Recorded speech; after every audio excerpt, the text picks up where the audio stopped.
Hello everyone and welcome to the Python course that we're going to be doing. Now, this course is going to be aimed at somebody who may have basic knowledge about what a programming language is, but this would be your first programming language. And this is a great programming language to start with. It does have some limitations and sometimes this is not the right tool for the job, but a lot of times this offers people who have no experience programming a really great way of understanding what a programming language is and how to use one. So the main differences between Python and other languages like C++ or C or Java is that Python is built around two main focal points, which I believe are code readability and simplicity.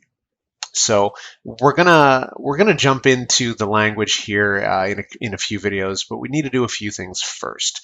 First, we need to discuss what Python is, and then we need to get it installed, and then we can start discussing, what's an interpreter, how do you run a Python script, and then get into the language itself. Now, the language is different, but it's easy. Once we get past an understanding of how the programming language works and the syntax and all the different stuff you can do with it, we're going to move on to actually programming real applications and showing you guys different practical applications of the Python programming language. So for instance, we're going to be building a website. We're going to be building a web scraper and a graphical utility. We're actually going to be building multiple graphical tools because there are a few different graphical or GUI, whatever you want to call it. There's a few different frameworks for Python that we could use. So we're going to explore 3 of them.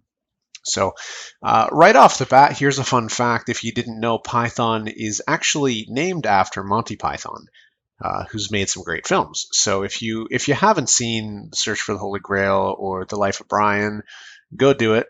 They're great movies, which is completely beside the point. So Python is actually a pretty old programming language. It was first introduced in 1991, which makes it 25 years old. There's 2 current versions. Now, this may be confusing as well. So there's a Python 2 series and there's a Python 3 series.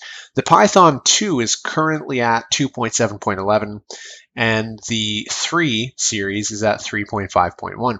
Now we're going to be using Python 3 in this course. However, Python 2 shouldn't be much different if afterwards you want to explore using Python 2. That's completely acceptable. So now, as I said, Python is based around simplicity and readability. And this means that when you look at Python code, it's all indentation based. So if you looked at another code like Java, you'd see a lot of curly braces and brackets and a lot of things that are just there to confuse the novice programmer. Python is based on indentation, so you don't need to wrap blocks of code in curly braces, and you guys will see what I mean coming up in the next few videos. So that's all we're going to talk about today. I hope you guys enjoy this course and find it useful. So yeah, let's get started.